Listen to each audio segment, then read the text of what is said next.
Welcome to the Lexicon Artists. I'm your host Ewan, and this is my lovely wordmaster assistant Christina.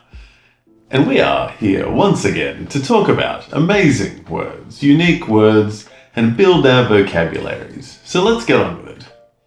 Alright, so our first word this week is an interesting one. It is chimeric. Nice. Chimeric. I think I'm saying that right. I think you are. Chimeric. Chimeric, yes. Chimeric. Chimeric. And obviously that one comes from the word chimera. That's right. Yeah. Which is the mythological animal. I think I was first introduced to it in a really epic manner with Full Metal Alchemist. First episode. Was it first? It's somewhere early in season 1. They had a big part of that show's lore involved chimera, and I don't know if they had a huge impact on me before that, even though I'm Greek and I knew all the Greek myths and stuff. It just didn't hit me until then. I should have, but that anime really sold me on the idea of it and how kind of terrifying and monstrous an idea it is, because we haven't read the definition yet. You want to hit us with that? Well, yeah, I know about chimeras because of gaming, actually. Yeah. Because of playing lots of Age of Mythology back in the day, and you could actually spawn these chimeras. That's our cat in the background. He wants to be in here. He's not allowed. But yeah, chimeras were like an animal you could spawn, and they were like just a mixed concoction of animal, I guess. I guess there's more specific ones, but this thing had a huge tail and 4 legs. And, I mean, it seems very general or a bit mismatched, mix and match kind of. A bit of like spliced. Yeah, a bit of a pastiche kind of collage of an animal, a mythological animal formed from parts of various animals, kind of a Frankenstein's monster, but instead of just one kind of species, human parts, it's different animals and different parts spliced maybe with human. Yeah, like the tail of a scorpion and the hands of a bear. Yeah. Or no human parts, just animal and animal. Just animal and animal was my thought. I think like minotaurs and centaurs are if it has sentience. Well, that's a different kind of creature though. I think Full Metal Alchemist had that next level horror where it was a human spliced with animal.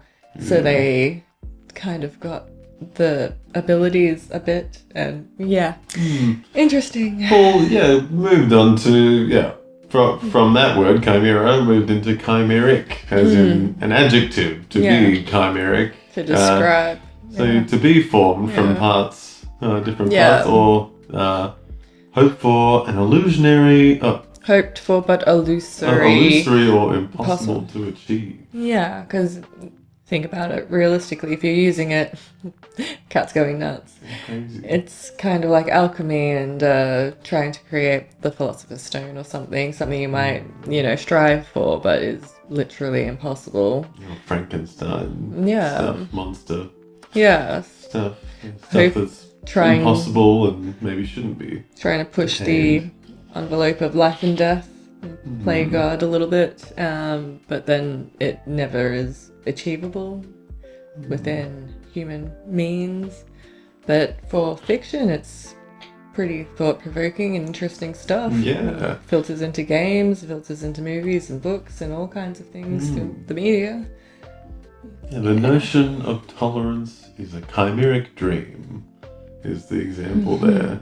Hope for, Interesting. Yeah, mixed concoction or far out there kind of thing. Mythological, something just that could be made, I guess.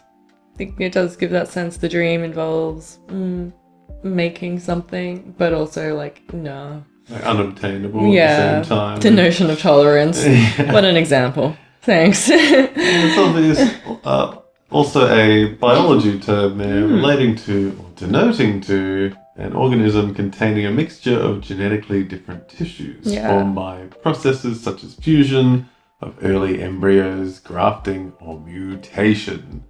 So now going into the real, the pragmatic and mixed bags of molecules and DNA and straight up putting things together and That's Like the good test then. on mice is the Yeah. creation of chimeric mice has Yeah. proven to be a valuable tool in the field of immunology. So, yeah, Yeah. usage of animals, I guess, in the science. Yeah, I mean, it seems weird and unethical perhaps, but then it's one of those issues where big picture, as long as it's done in an ethical manner, the takeaways tend to be worthwhile. Like it's lab animals literally getting used to like grow parts that are then used for human science and human health. So yeah, a lot of sacrifice. Science is coming a long way, and it's because of these chimeric mice. Yeah. Doing all the hard yards for us. I love how they're just similar enough to be really useful as well, comparing to human DNA and other similarities. Yeah, they're very close to us, Yeah. I guess. So that's why they get used in all these ways. And you can see the usage there really kicked off as science kicked off, really. So the 60s, 70s, 80s, I guess science, or maybe just culture, just general interest in chimeric activity. I don't know. It's like the word. Like we always have that moment of self-doubt when we first get the words. Like, oh, am I saying it right? And Yeah. I think I initially always go towards some other pronunciation. Like, I don't know. Now I know it's chimera. It's stuck in my head. But like, Chimeric. chimera. I don't know. But then it reminds me of Cyclops, which was initially Cyclops. Yeah. Same thing from the Greek, having that K. It looks like a K, but the K sound, and then translated to English, people assume it's a sh. Yeah. Yeah, so chimeric, maybe a chimeric. Maybe that's what I was thinking initially until I properly heard it and got it driven into my head. Similar words to chimeric. Not many. Okay. Fanciful, fantastic, imaginary, quixotic. Which I think We have that on there. it's on, the it's list on our as well. list. Yeah. And visionary. Similar words. Delusive, delusory, Yes. fantastical, hallucinatory. Oof. Elusive. Illusory. Imagine. Phantasmagoric. I love that word. Phantasmagoric. That's a great one. Yeah. On to the next word now, and this one is a bit of a tongue twister. This one is quokkawadja. A what? Quokkawadja. And I don't know if I'm saying that right, because we are relying on AI for this description of this word. But I saw this one and just rolled off the tongue, and I had to chuck it in there. But it is a historical term for a type of wooden puppet with a single string that makes its limbs flail when pulled, and figuratively refers to a person whose actions are controlled by someone else, like a puppet. Yeah. Okay. Quokkawadja. So pretty Quokkawadja. descriptive of almost a noun, I guess. Yeah, I just imagine those little Yeah, I love string puppet things, or like real basic kind of one ball puppet that just do the big yeah, it's a Punch fall and in. Judy kind of thing where you're just jangling it, and all it does is really go. Yeah, or like skeletons or something. Little flailing arms guy. Halloween stuff, maybe. Yeah. Like jangly, spooky things. Yeah, not too complex, not marionettes or anything. Which would be impressive. If you're Well, a puppet with just one string, then yeah, I should really, truly. Yeah, that's what I was actually visualizing, I guess. Actually The ones. get the picture up. It would be interesting. That's historic looking. Jumping jack. Yeah, that's exactly what I was thinking. Yeah. So, pretty old school little puppet thing that you could probably make in any classroom at school for arts and crafts, I'd say. You Yeah. can get some pretty intricate ones. It looks like maybe a flight attendant or something for an airline, or I don't know. I think that's a basic uniform Was for that your a uniform? your daily wear back in the day. Yeah, maybe. Like a little Interesting Sailor hats. Scout thing. They dressed children like this back in the day. Yeah, a quokkawadja. Or jumping jack. Yeah, jumping jack. Because he's jumping. Yeah. So that's the... Oh, there's pronunciation. Oh. Quokkawadja. Southern England. Quokkawadja. Quokkawadja. Very English. Quokkawadja. Quokkawadja. Quokkawadja. Obviously an English word then. It sounds very British. Quokkawadja. Wadja. Person whose actions are controlled by someone else as well. So that's the other, I think, Yeah. maybe that gets used more in the modern day terms of quokkawadjas. People that are flat out Being, used. Yeah, pushed around, forced to Pushed jump around. to other people's... Jump through Beck and hoops call, for yeah. other people Yeah. and stuff. These quokkawadjas, corporations and things that Yeah. A politician. buy the books. Politician who acts on behalf of a third party, such as a corporation or another interest group, rather than the people who elected them. Yep. Yeah, it's good. It definitely has a derisive tone to it. It just sounds so silly. You can't take someone seriously if they're a quokkawadja. Yeah. It's like... When they probably take themselves very seriously as a subservient person. Would maybe. they? Are they capable of seriousness, or are they only capable they're of just- the facade? No, they're just It's good. brainwashed by subserviency. Yeah, I think we're calling these particular kind of people too basic to have much depth. Yes. Yeah. They're just quokkawadjas, basic so they'll be automatons, you know. happy to be called that. Yeah. If they could feel, insult and shame, then they wouldn't be doing what they're doing. So they're a quokkawadja, and let them have it. Origin term appeared around the 1860s in dictionaries of slang. Camden Hotton's dictionary, modern slang.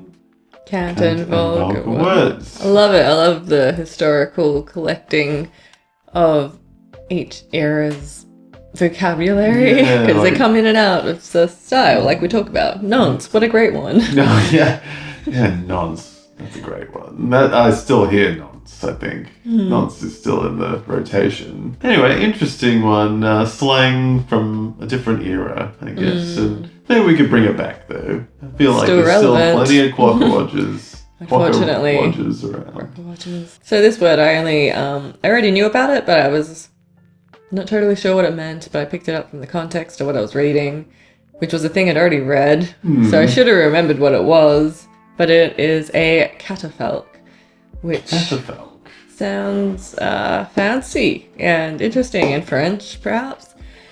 You can get the do we want to pronunciation. see how it is? Yeah, I think it Catafalque. has it. Oh, Catafalque. catafalque. Catafalque, how it looks like catacombs. It has, that same prefix, and it does have to do with death It's like- as... It's like surrounding Yeah, something. the presentation. It's the decorated wooden framework supporting the coffin of a distinguished person during a funeral or while lying in state. So we've probably seen this Decorative in things. I like really large, ornate, kind of like a big church altar kind of thing. If you remember, like big state funerals for yeah. royals and people of state. They have like a whole display thing happening. There's Lenin is still on display. I guess that's technically a catafalque. Yeah. Maybe it has a more Wooden specific frame. word because it's not wooden, but he's in. But yeah, Modern for a day while ones. there I mean, would it's just, it could be, you know, like, whatever's draped over as well, is it? Or just like, I guess it's the literal wooden bit around it, sort of like depending on your culture and the ceremony or occasion. Definitely to do with death still, the Yes, person, yeah. but someone of particular rank who's having their body, ceremoniously displayed, still put through the yeah. process of going on to the preservation next and display life and yeah. well, you'd think having so. decorum and Yeah. being well done, I guess. Yeah. Decorated. That's the thing. So it's for people of privilege. Yeah, and I'm picturing like ornate and really elaborate and like very respectful, I guess, that yes. kind of thing where a lot of death decor is kind of beautiful in a way. Like it's Yeah. morbid. People take but it really seriously. Yeah, and respect you need comes people from it. that work in the industry. And it's just sitting here, it's Italian and French. Yeah, in interesting. reading. And I can just imagine a Italian funeral 200 Oh, years ago right yeah. now or something, and they probably have Yeah, I'm definitely catafalques picturing all over the Catholics, adorning basically. the things, the coffins and stuff. So Also, the Mexican sort of take on death. But yes, again, just Catholicism and the visuals and the artistry Maybe we that can goes get an into image it. up of a catafalque. Oh yeah, true. Yeah, look at that, draped with just any kind of display, I guess. Maybe it doesn't have to necessarily be the wooden thing around it, because you see the modern version is just like a red podium with the coffin, or I was going to say it's the Queen. I don't know what that one is. No, it's not British. Is that Swiss Guard? I think that might be the Swiss Guard. No, it's British. It is Guard. British. Yeah, those are just so the that's British, we got the. Oh, yeah. Must be the Queen because it looks It's recent. pretty modern. Yeah. They've had other deaths, haven't they? Oh, there's an American one. Yeah, you can tell. So yeah, just any kind of adornment and of a wooden. And I guess most coffins are wood. No, not necessarily. And then there's a difference between stone coffins ones and what's the other word? The got a different shape. Casket. Caskets. Yeah, caskets are not necessarily wooden. And I think culturally Americans do less of the coffin and more caskets, and they are rectangular. They don't have the coffin shape with the rhombus thing happening at the top where it gets a little shorter and then fatter and then down again. So it's just a natural, straight up. Yeah, a little slab, drop it straight down. It all goes into the mausoleum or into whatever other repository it's going in. And if it's not wooden, then I guess they've been embalmed or preserved somewhere and they're not planning on it decaying. Whereas the wooden kind of method encourages decay, especially if it's going in the ground instead of in a wall. So then decomposition goes straight down into the ground and cycle of life eventually. Efficient, gets the job done that Mother Nature intended. Yeah, body disposal. It's morbid, but it's a necessity of life to focus on and have some kind of like ceremony and means of just dealing with it. Your coffins and wooden frameworks. And make a thing of it. It's the last thing you'll do. Well, not the last thing we'll do, but the last thing that will happen to people's you can earthly be remains before you're put to rest, I guess. Yeah. That's an interesting one, and maybe it'll come back into usage in time, but well, people will recognise it more just by watching this podcast. Alright. Okay. Yeah, it's a real, Alright. Yeah, so onto this one. I didn't know this was a real word when I saw it, but this is a real word, and that word is gadzooks. That's fun. Gadzooks, and I'm pretty sure I'm saying that right. Gadzooks. Gadzooks. Gadzooks. Really should be saying it in the crazy. Gadzooks. Gadzooks, or like kind of crazy Yoinkers. scientists, like Gadzooks, like Eureka. What's his name? I'm gonna go ask Eureka. She knows the answer. Gadzooks. Gadzooks. I was thinking of. I just lost my train of thought. Sorry, reminds you of. What's the time traveling movie? I was gonna say it reminds me of Space Jam for some reason. Time traveling? Back to the Future. It reminds me of Doc. Yeah, It reminds me of Doc. Gadzooks, Marty. Yeah. This DeLorean's going to be the car of the future. Yeah. And so I can't remember any lines from that movie. It's like a cartoony 50s kind of. Zoinkers. Kind of like Scooby-Doo, the lingo of that era, maybe. Yeah. And Maybe let's was it get 50s or 80s? Let's get to the meaning of this one now. Wow. It is obviously an exclamation of surprise or annoyance. Mm-hmm. Almost onomatopoeic. Because it's almost the expression of just making the sound of surprise. Huh? Yeah. As, tool time guy would say. Huh? Some people just, their go-to reaction word, like people might say, oh shit, or oh fuck, gadzooks! Yeah, a little more fun, a little more PC. Very reactionary kind of word, I guess. You can see it in like a comic as well. Yeah, definitely, like a western or something. Or, definitely comic booky. Origin is interesting. Yeah, well that makes sense. As an exclamation of shock. God's hooks. Gad's hooks. Gad Yeah. equaled gadzooks. Gadzooks. Interesting. Yeah, I like the I guess the evolution of words throughout English. I don't know if that's the right term for it, when the sounds just get changed slowly. So things that were originally something slowly get morphed into something else. Like God, what did God come from? Was it just good? Yeah. And then it got morphed down to Gad. And Just then, dog backwards. yeah, and bye obviously was God be with you. God be with you. Yes, that's Maybe right. that's too many words. Bye. A lot of God-related words. So what This else one- are people going to talk about? Is surprisingly brutal, this word. Is the nails by which Christ was fastened to the cross. Yeah. God's hooks. Is God's hooks. Your, what's it called? The, oh no, I've forgotten the word for it. The stigmata. Oh, yes. The stigmata nails. The Well, hands. no, stigmata is just the wounds coming from it afterwards. But yeah, the nails which got him stuck to the cross. Christians love the symbology of the crucifixion of Christ, which is really distasteful and brutal for like secular folk. It's like, you guys talk about this and think about this on the daily, and it is introduced to you as children. It's like, yeah, we were told we were born with sin and that we're going to hell if we don't confirm and do all these other things.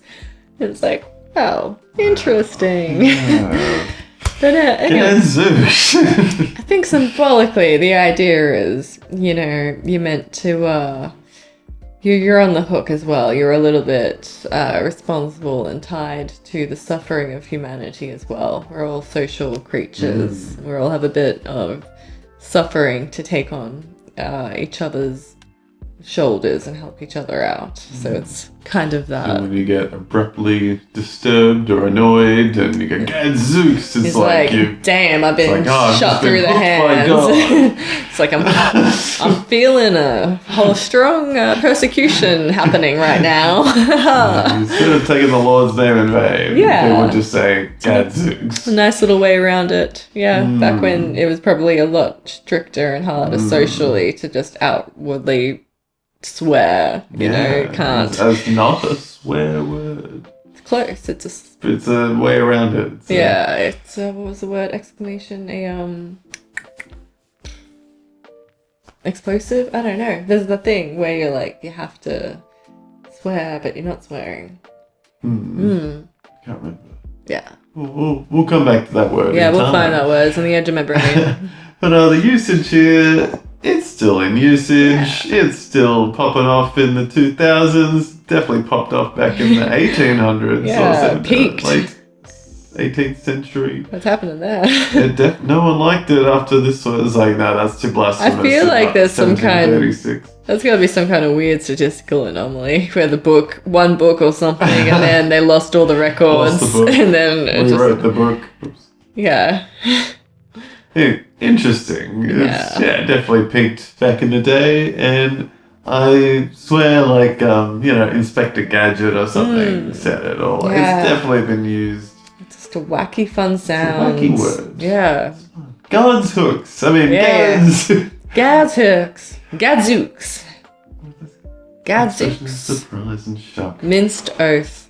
So basically, yeah, it's an oath, but minced. So you're Yeah. not really fully committing, like fudgesicles. Yeah, like, I Yeah. unfortunately have gotten in the terrible habit of saying the F word and the Yeah. SH word a lot. And I want to go back to being more wholesome in my Feel- expletiveness. So Yeah. maybe Gadzooks will be a good transition back to Yeah. some wholesome vulgarness. Feel safe to be surprised in public again without suddenly dropping the F-bomb around whoever happens to be near. And I reckon I get more looks for saying Gadzooks than I would for screaming.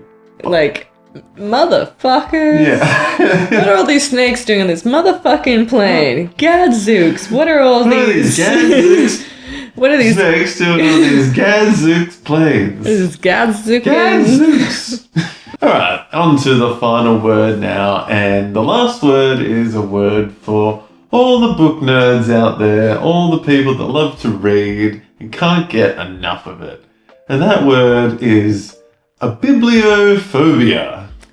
What? A bibliophobia. That'll never happen. And that is the fear of running out of things to read.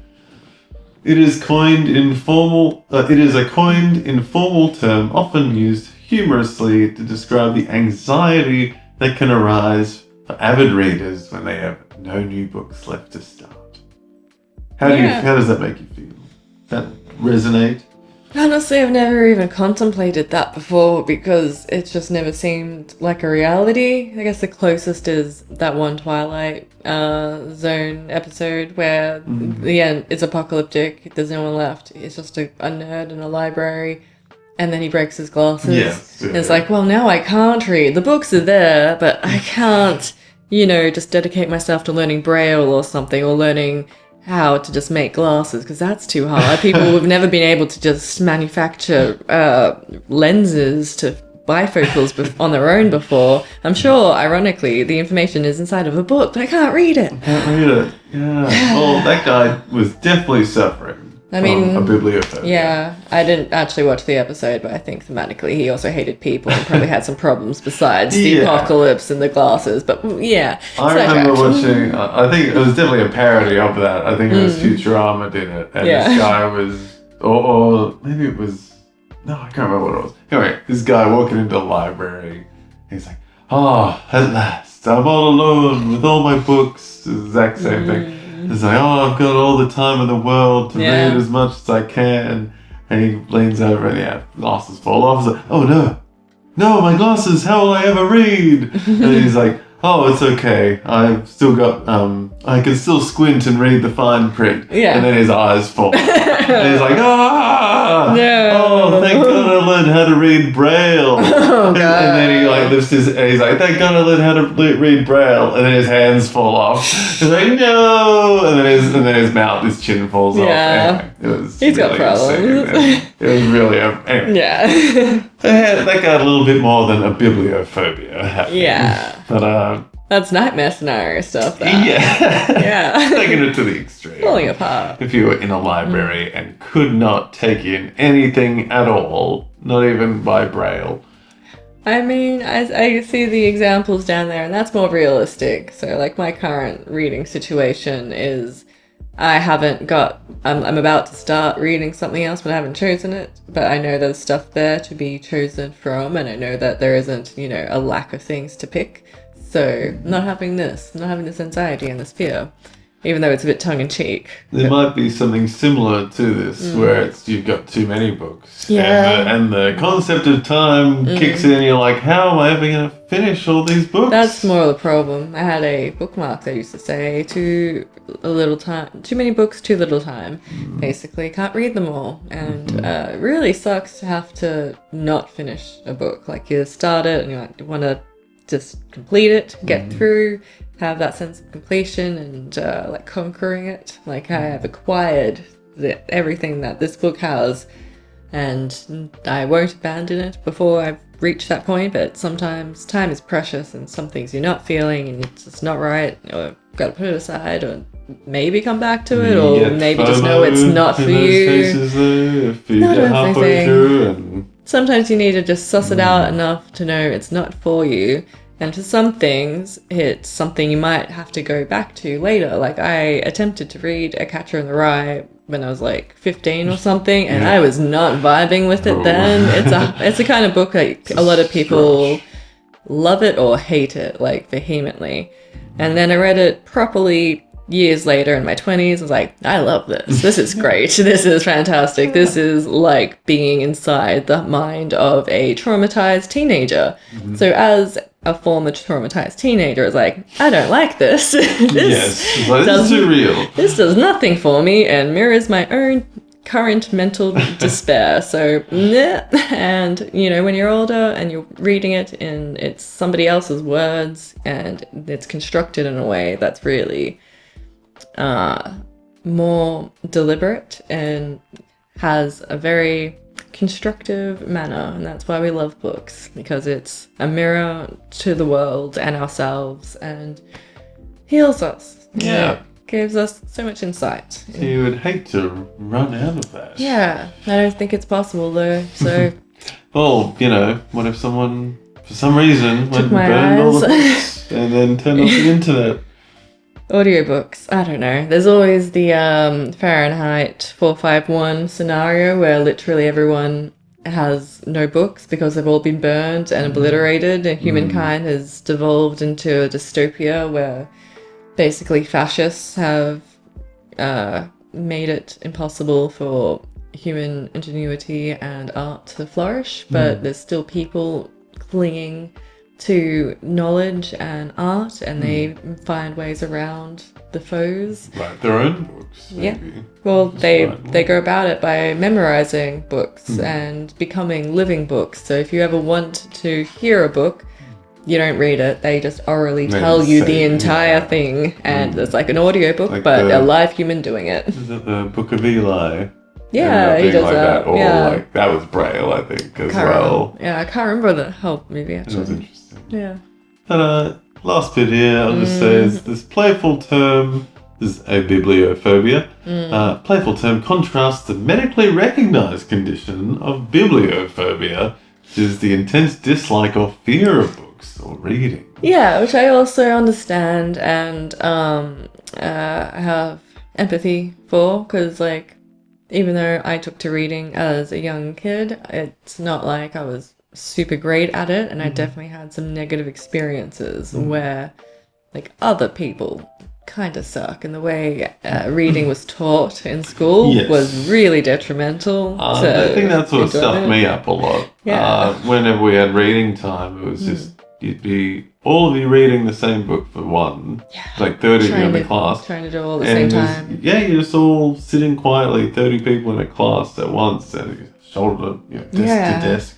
Bad vibes. And but- that's not for me. I don't sit still and stay quiet and just read. Like, especially not around other people. Maybe if I found solace by myself, maybe I would have enjoyed reading sooner, I think. But not in that classroom. I think I definitely had a bit of bibliophobia back in the day. And I reckon a lot of people still have bibliophobia. Yeah. Some definitely. people even make it to the president of the White House. But people just can't read, or don't want to read. Yeah. Because, don't let me read. I don't want to read that. Turns into like a personality trait. It gets transformed. People have that fear, the bad relationship with reading, and instead of trying, letting it make themselves feel like deficient or bad, like there's a lack that they have, which it isn't. It's just, a skill that you have or you haven't, either because you've acquired it yet or not. And instead of allowing it to make you feel bad, or let people switch it to a real hard 180 and make it a personality trait, like a point of pride. Like, I've never read a book and I never will, and that makes me great. Yeah. It's like, well, that's not a good attitude, mate. Yeah, you're Pride really in proud that. of that. Like, it's a Yeah. lot of enjoyment. It's, just kind of sad that it's like admitting you've been failed. Not that you have failed, but that somewhere along the line of your childhood and adolescence, people have failed you. Someone has not shown you Yeah. the good qualities Yeah. of reading. They haven't and unlocked of this world for you. They've barred this entire universe that is full of so many gifts, like so many avenues for enrichment and, just enjoyment, pastimes, to just casually read, or self-growth, or just learning things. It's important as Yeah. well. It's not just for fun. Yeah. Reading is good for. I like reading fact things. Like, Yeah, I anything. just read fact books growing up. I was a big science kid more than a literary student or English. I wasn't bad at English in school, but yeah, I don't know. Just I can imagine there's a lot of bibliophobes in modern day with technology, and people Yeah. just like watching movies. They don't want to watch books. Read books. They want to watch movies. Yeah, like a I don't quicker know why. version, Yeah. more entertaining, more flashy. Everything is transferred from Yeah. a book to the screen. Yeah, a lot of adaptations are the story, the bare nuts and bolts of a story from a novel or any other written work. Comics and short stories as well get adapted a lot. And then in that new format of the visual medium, it gets transformed and things get adapted and changed and lost a little bit. Yeah. But also transformed. It's like how we started with the Chimera. That's how a lot of stories end up, evolving throughout time. The mythology from the ancient civilizations still jumps through all of the different societies and eras up into modern day. Words change with it. And They retain... Everything evolves. The ideas sort of persist, though, and the words evolve to continue transmitting them, I guess. And human society evolves along with it, and we sort of keep the ideas alive along with ourselves. Yeah. And we use books as a tool to keep those ideas alive, because, the human mind struggles sometimes to keep it all. Well, when there are more bibliophobes coming into the world, maybe there is a reasonable fear of the fear of running out of reading material because there's less people writing, maybe. Or, I don't know about that. Less people making books or caring about reading. I don't know. Maybe it's a scary thought. I it's agree. a fear people have had for a long time, though, that, new industry like ebooks comes in and it threatens the old industry of the written press and like printing press, and it's like, no, they both exist simultaneously. People still want to read and continue doing this. It's more, I guess, being able to keep encouraging people, keeping, the lines of enjoyment open for all. Yeah, so we've got to keep these words flowing, got to keep these stories alive somehow. Yeah. Can't just, you don't want to cut corners by just making everything a movie either. Got to get the depth of the story. You have to sit down and read it.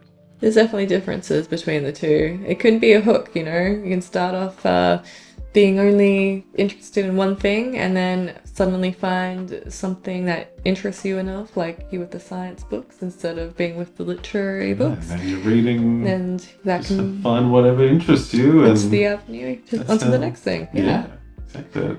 Exploration of knowledge and how do we get knowledge? We generally have to take it in with our eyes or somehow communicate it through mediums, and books are good for that, that's for sure.